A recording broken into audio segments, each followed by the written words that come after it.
E aí, galerinha, bom dia, boa tarde, boa noite. Vamos a mais um encontro do nosso curso de filosofia, né? Esse aqui é o momento de você parar e se preparar, se munir da sua água, do seu caderno e do seu lápis. É interessante que você não se confie de depois ver a aula e depois ver o esquema, o slide, mas que você comece a anotar no seu caderno aquilo que é mais interessante para você do que está no slide, como também alguma fala que eu possa aqui reproduzir e também alguma dúvida, você faz a frasinha, coloca uma interrogação, alguma reflexão que você teve para a gente conversar mais tarde. Bom, hoje a gente viu ética, né? Teve um estudo de ética e da antiguidade à modernidade. E agora a gente vai ver algo que é muito interessante no nosso tempo, que é a ciência. Né? A filosofia ela também discute questões científicas. Né? A gente não vai começar a filosofia da ciência agora, mas a gente vai dar uma introdução, vai revisar algumas questões que nós já estudamos anteriormente e aí chegar no momento para a gente começar a discutir a ciência moderna. Né? A ciência ela surge desde a origem do homem, a ciência no sentido assim de um modo de conhecer as causas, de conhecer determinadas leis da natureza e de alguma maneira controlar a natureza. E vem junto da gente, vem evoluindo junto com a gente, né? E a gente vai evoluindo junto com ela e a gente vai fazer ela evoluindo. Sempre, só que assim, ciência e ética não são coisas separadas, porque a grande questão da ciência são questões éticas. O quê? Ciência para quê? Ciência para quem? Ou seja, o que é que nós devemos fazer com os achados científicos? Será que tudo que a ciência pode fazer, ela deve fazer? Questões, por exemplo, com engenharia genética em humanos, questões como que armas nucleares, tudo isso são potencialidades que a ciência moderna ela trouxe e que nos traz grandes oportunidades e grandes dilemas e grandes desafios, né? Então, vamos adiante, vamos começar a aulinha de hoje. Opa!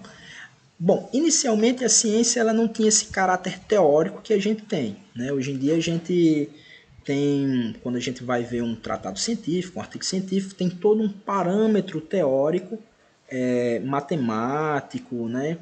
Discursivo, que de certa forma serve para a gente compreender questões tão grandes como a origem do universo ou a física quântica, né? Que são coisas que a gente não consegue nem ver, nem captar, né?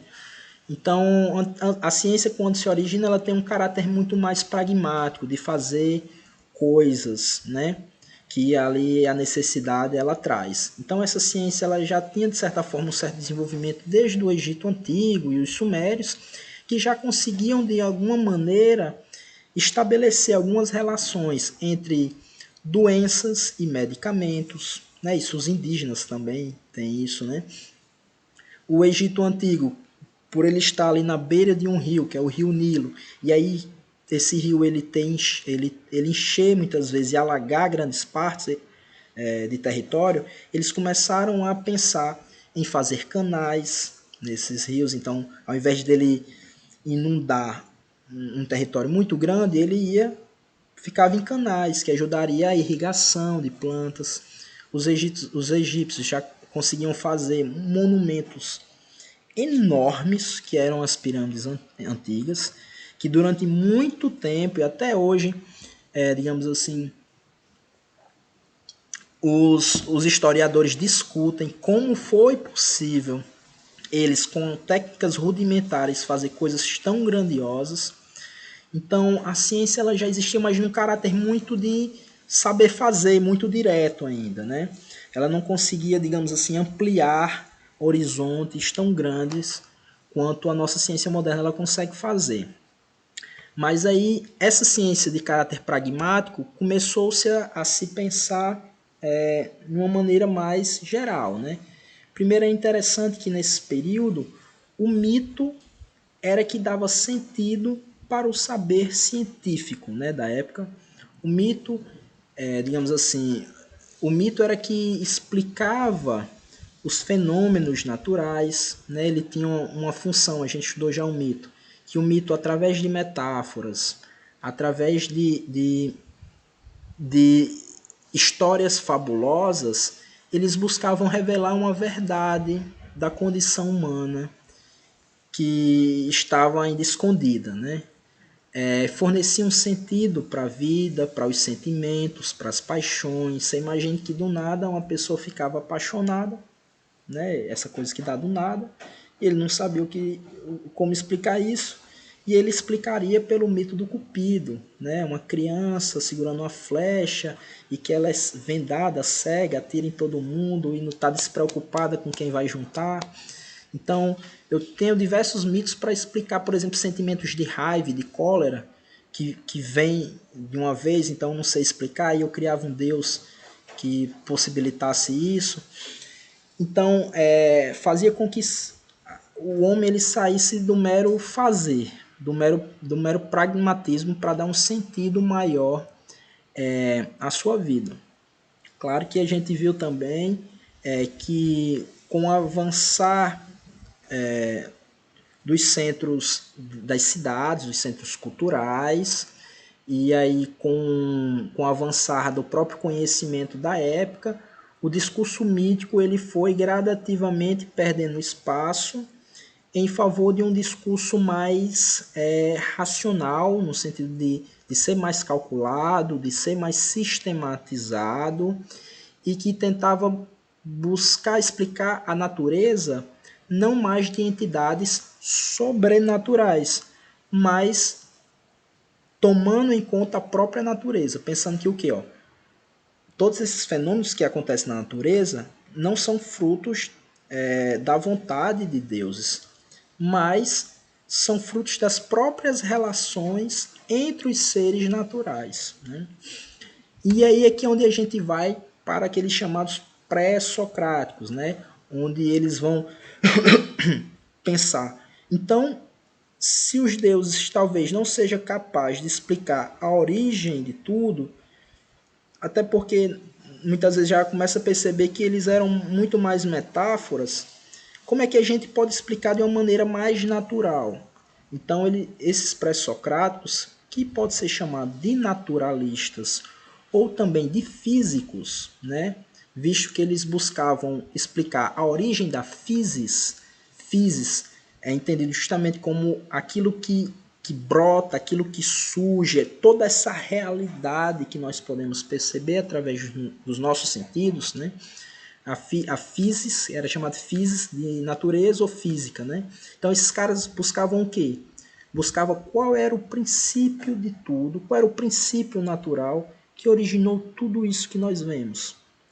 Porque sempre eles pensavam que o quê? A origem só pode ter acontecido a partir de um elemento específico.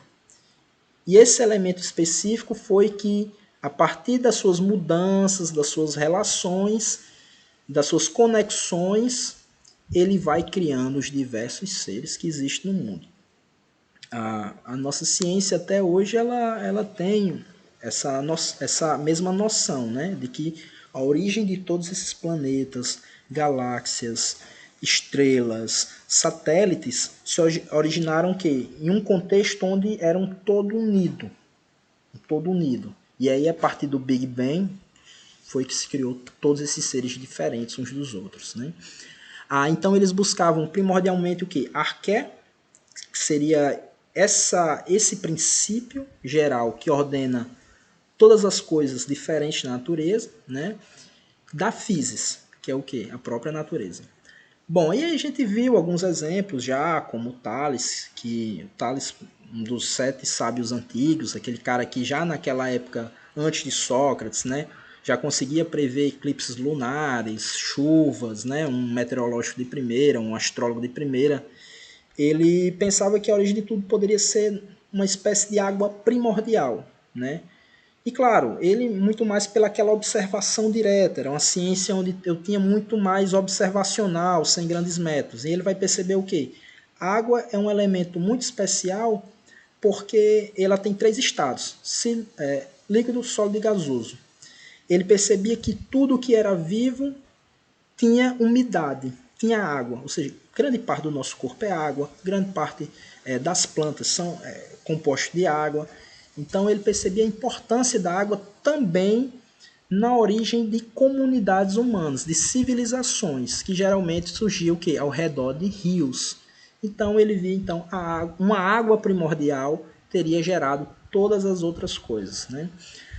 É engraçado porque até hoje, nós seres humanos, quando buscamos vida fora da Terra, o primeiro elemento que a gente busca é o quê? Presença de água no planeta. Né? Claro que pode ser um erro nosso, né? Porque pode ser que novas formas de vida advenham de outros elementos, mas pelo menos da vida encontrada aqui no planeta, a água é o fator primordial. Bom, a gente viu Pitágoras, né? Pitágoras vai dizer que o universo, na realidade, é constituído por números, né? Uma coisa que vai influenciar lá o Galileu Galilei na Revolução Científica Moderna, onde ele vai pensar o que a realidade ela tem regras e ordens que podem ser calculáveis, né? E o Pitágoras ele percebia tudo no mundo eu posso de alguma maneira transformar, entre aspas, em números, né? Tudo eu posso medir, tudo eu posso metrificar, né? Seja você pegar o espaço da sua casa, é um espaço largo, mas você pode o quê? Você pode encontrar elementos numéricos lá, né? Seja o volume, seja a área, né? E a gente viu outro cara que era o Demócrito, né? O Demócrito é interessante que ele vai dizer o quê? Ó? O princípio de tudo são partículas invisíveis, imutáveis e indivisíveis, que ele vai chamar de átomo, né? A, que é uma partícula aqui no grego, é uma partícula de negação, quer dizer não. E tomo quer dizer parte. Átomo quer dizer sem parte. Então, ele vai dizer, ó, existem pequenas coisas invisíveis e o vazio. E aí essas coisas elas se encontram umas nas outras e vai formando seres diferentes, a depender das configurações diferentes. Você imagina que existem a planta e o homem, eles têm uma presença enorme de carbono, mas ao mesmo tempo que eles são muito diferentes entre si. Então, aí até hoje a gente tem, né, o átomo aí dentro da física, dentro da química, muito forte, e agora de maneira mais científica. Né? Vamos adiante, a gente viu Platão, mas vamos pular, vamos direto para Aristóteles, onde Aristóteles vai fazer uma crítica a Platão, por quê? O Platão, ele vai meio que separar a realidade em duas. Ele vai dizer, ó, existe a realidade que ela é material, e a realidade material, como tudo que é matéria, ela é finita, ela se transforma, ela está em constante mudança. Imagina, a matéria, ela se transforma em seres dos mais diversos tipos. A vaquinha, a graminha é comida pela vaca. Então ela se transforma, aquilo que era vegetal se transforma em animal. A vaca um dia ela morre, e aí quando ela morre, eu tenho fungos, eu tenho insetos, e aí aquela matéria que era carne vai se transformando em outros elementos, inclusive vai até facilitar o surgimento de novas plantas, né? Vai muitas vezes servir de adubo. Então a matéria ela está sempre se transformando em outras coisas. Por exemplo, o homem. Nós somos diversos elementos tiveram que se transformar dentro de nós, os nossos alimentos, né? A gente era um amontoado assim pequenininho de carne, aí foi comendo outras coisas, ingerindo, e aquilo tudo foi transformando o quê? Naquilo que nós somos. Um dia morreremos e a matéria, que é a matéria do nosso corpo, se transformará em outras coisas, né? Então tudo que é matéria está em constante transformação. Então não dá tanto para estudar, né? Então a gente vai estudar muito mais o campo das ideias. O Aristóteles vai ser contra essa ideia de separar o que é ideia do que é matéria. E aí ele vai pensar que o quê? Não existem essas duas realidades, daquilo que é pensado e daquilo que é visto pelos meus sentidos, que é material. Tudo faz parte de uma... Tudo que é material também pode ser inteligível. Então, matéria e inteligência está em todos os lugares, tá? Bom, e aí por isso que é mais fácil para a ciência, né? Porque enquanto o Platão era um matemático, e aí o matemático ele percebe que o quê? Pelo menos os geômetras, né? O Platão era muito fã de geometria. Na geometria, a representação do círculo, do triângulo, ela nunca é perfeita. E ela sempre pode mudar. O que é que não muda?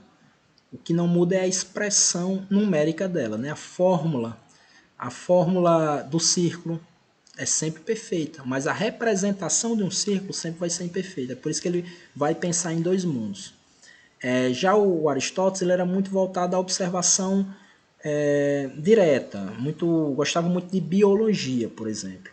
E aí então ele não vai separar esses dois campos. Ele vai dizer assim, não, o que eu percebo através da minha inteligência é oriundo daquilo que vem dos meus sentidos. Né? Então aí eu vou percebendo que no mundo determinadas generalidades de seres que são diferentes. Por exemplo, a gente percebe que nenhum homem é igual. Através da minha visão, do meu tato, da minha audição, todos os homens são diferentes. Mas ao mesmo tempo eu tenho o quê? A ideia de homem. Então quer dizer que apesar dessas diferenças, existe o quê? Algo que nos torna comum. E a inteligência ela vai captar justamente isso, algo que tornam os objetos comuns uns dos outros. Pense até em objetos como um celular. Nenhum celular é igual ao outro, né? Eu tenho diversas marcas, diversos aparelhos, mas existe alguma coisa em comum que eu capto com essa palavra, celular, né? Então eu consigo fazer ciência. Ele vai dizer, ó, mas não existem duas realidades, mas existem duas formas de ser, né? Eu tenho características que elas são essenciais, que é aquilo que são mais gerais, né? Ou seja, que não muda apesar das diferenças, e eu tenho aquelas que são contingenciais, que são acidentais, que podem mudar. Por exemplo, na ideia vamos ver o que é que está na sua frente. Na minha frente tem uma garrafa d'água. Apesar, deve existir a essência da garrafa, para ela ser garrafa, ela nunca vai mudar. Mas apesar disso, eu tenho garrafa, isso aqui é de metal, mas tem de vidro, tem de plástico, tem menorzinha, tem maior, tem mais larga. Então, todas essas outras características, elas são contingenciais, né?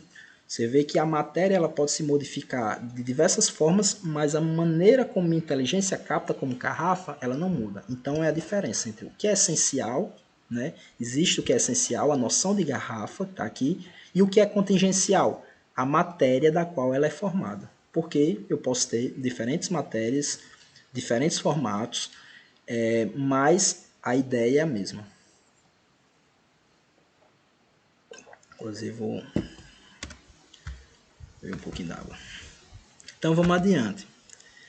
Bom, aí o que é que o Aristóteles fala, né? O ser se diz de várias maneiras. Eu posso falar de diversas formas de uma mesma coisa, né? Ou seja, há diferentes e também há diferentes causas do vir a ser. Ele vai estudar, ele vai o quê? O que é ciência? Ciência é saber as causas. Então, para mim fazer ciência das coisas, eu vou investigar as causas que originaram aquela coisa. E aí por isso que ele vai dar diferentes maneiras de estudar as coisas. Eu posso estudar a partir de 4 causas diferentes. Eu posso estudar a partir da causa formal, que é esse aspecto mais essencial da garrafa, é a própria forma da garrafa, é um formato que faz a garrafa ser garrafa. Eu posso estudar as coisas no âmbito material, ou seja, aquilo que compõe a garrafa, o metal que compõe essa garrafa. Eu posso estudar no campo da causa eficiente, que é o quê? Aquilo que fez o metal bruto pegar a forma da garrafa, que é muitas vezes o quê? O maquinário, o trabalhador, né? O artesão, o operário, que faz o quê? Ele pega a matéria, bota no maquinário lá e aí se transforma em uma garrafa, algo que era só metal, né? E a causa final, que eu posso estudar também essa garrafa pela finalidade, né? Então, que essa aqui geralmente a gente utiliza no nosso senso comum. A gente, quando eu pergunto o que é garrafa, a garrafa é um objeto que serve para colocar água ou líquido, né, em geral, e a gente beber. Essa é o que? A finalidade da água. É interessante também ter um psicólogo que ele tem um podcast chamado Naruhodô. Eu acho que até falei, não sei se eu já falei para vocês, mas é o Altair de Souza, Dr. Altair de Souza, onde ele estuda, ele gosta de falar de fenômenos psíquicos, né, ações sociais, também utilizando as 4 causas de Aristóteles. Ele pensa assim, há uma discussão muito grande na neurociência se o que é que manda é o pensamento ou é a química do cérebro, né? Ele vai dizer, isso aí são diferentes causas que a gente vai estudar. Ou seja, eu posso estudar de diversas maneiras. Eu posso estudar através das ideias, a causa formal, as ideias. Eu posso estudar a partir da causa material do cérebro. Eu posso estudar a partir da causa eficiente, que é a sociedade, né? Ou seja, eu posso estudar a partir da causa final, que é a finalidade. Por exemplo, quando você quer beber uma Coca-Cola, causa formal, eu quero beber Coca-Cola, né? Causa material, a necessidade de ter um líquido e que esse líquido seja açucarado e a gente fica viciado nele. Eficiente, a sociedade. Uma sociedade que não existe Coca-Cola, não tem como a gente beber Coca-Cola. Então, o símbolo da Coca-Cola, a propaganda, né? É o que faz a gente muitas vezes querer esse objeto específico. E a causa final é aquela finalidade que a gente dá para a nossa ação, matar a nossa sede. Então, um mesmo fenômeno, que é o que? Eu com sede vou beber Coca-Cola, eu posso estudar de diferentes causas. Tá? Vamos adiante. E aí, na Idade Média, eu tive inicialmente ali, no início da Idade Média, um esquecimento de Aristóteles. Aristóteles sumiu da história, sumiu, né? Ninguém mais deu conta dele. E ele só veio reaparecer mais tarde, recuperado pelos filósofos islâmicos, né? Que aí apareceu de novo na história, né, do Ocidente. E aí, digamos assim, a ciência ela ficou muito mais restrita ao âmbito da religião, né?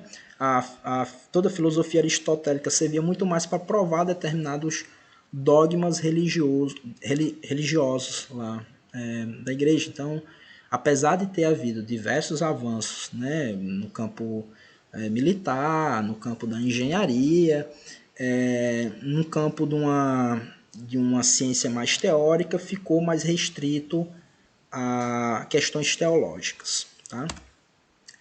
E aqui a gente vai para o nosso tempo, né, que é o tempo da modernidade, que é o surgimento, a revolução científica, é o que vai dar a ciência como hoje nós conhecemos, que é uma ciência que ela não está mais tão presa ao aristotelismo, onde ele tinha uma observação muito mais direta, né? Aristóteles ele tinha teses do tipo de a tese da causa final. Ele vai dizer, se tudo tem uma causa final, então tudo tende para um fim natural. Ele, por exemplo, ele via que todo o objeto que estava parado, quando você colocava em movimento, ele de algum momento ia parar. Então tudo ele ia retornar para aquela causa natural. Só que aí essa tese ela foi superada, né? Hoje em dia a gente tem uma tese de Newton, né? Que o Newton ele vai colocar a primeira lei de Newton é a lei da inércia. Então, num vácuo, se nenhum objeto exercer força sobre um objeto que está em movimento, ele continuará em movimento infinitamente. Um objeto ele só para porque existem diversas forças que atuam para ele parar.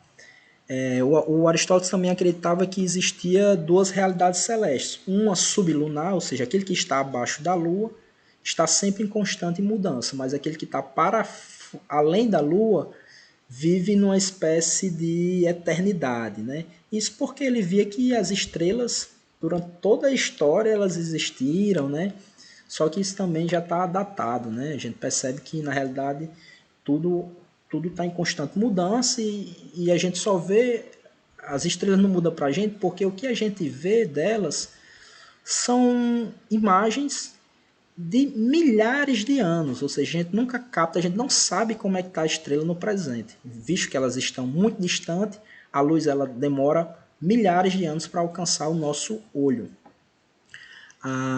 Bom, então uma principal característica é um uso de uma teoria, uma hipótese, que ela tem que ser fundamentada matematicamente, né, para dar uma maior certeza racionalmente, e que essa hipótese fundamentada matematicamente, ela direciona a experiência da qual ela pode refutar ou comprovar essa teoria.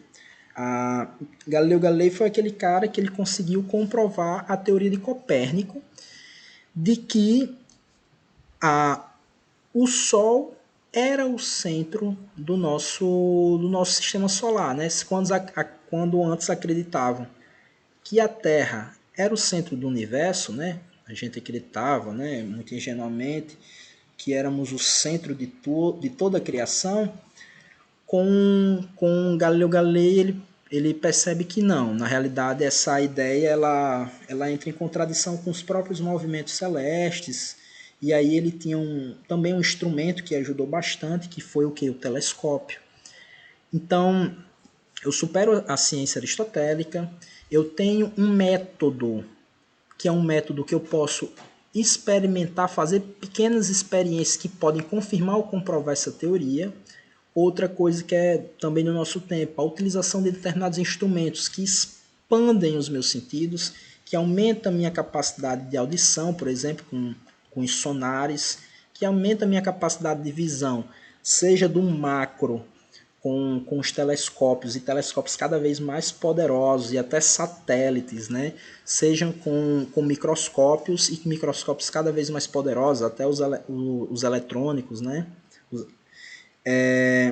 Um uso forte da matemática para comprovar, quando a gente vê toda a física moderna, toda teoria ela tem que ser batida matematicamente, e a ideia de que a ideia do Galileu, né, de que tudo pode ser matematizado, de que tudo pode ser calculado, de que tudo pode ser metrificado, e mais uma ideia moderna de que tudo pode ser controlado, né? Há uma discussão acerca disso, mas essa é a nossa crença. É interessante também que foi nesse momento que ressurge uma coisa chamada ceticismo, que existia lá na Grécia Antiga. O ceticismo é aquela ideia de que eu tenho que, para poder observar, a ideia de que eu tenho que ter uma suspensão de juízo. Claro que aí, quando surge, imagina aí, um impacto na espécie humana ocidental, que é dizer o quê? Você não é mais o centro do universo. E aí toda a explicação religiosa que fundava essa explicação entra em xeque. Diz assim, rapaz, se tudo aquilo que o pessoal dizia não é correto, e a gente descobriu com nossa razão que não é correto, então o que é correto? Será que Deus é correto? Será que Deus é a verdade nesse sentido, né? Então, se todo aquele conhecimento que antes valia hoje não vale mais, o que vai valer então, né? Então entra um processo de um ceticismo aí entre esses cientistas para dizer assim, rapaz, então o que é verdade? Se tudo aquilo que eu acreditava que é verdade não é mais verdade, então o que é verdade, né? Então tem esse ressurgimento do ceticismo, beleza? Bom, pessoal, aulinha rapidinha, né? Valeu, foi um percurso muito interessante isso aqui. Nas próximas aulas talvez a gente discuta filosofia da ciência, ok? Valeu!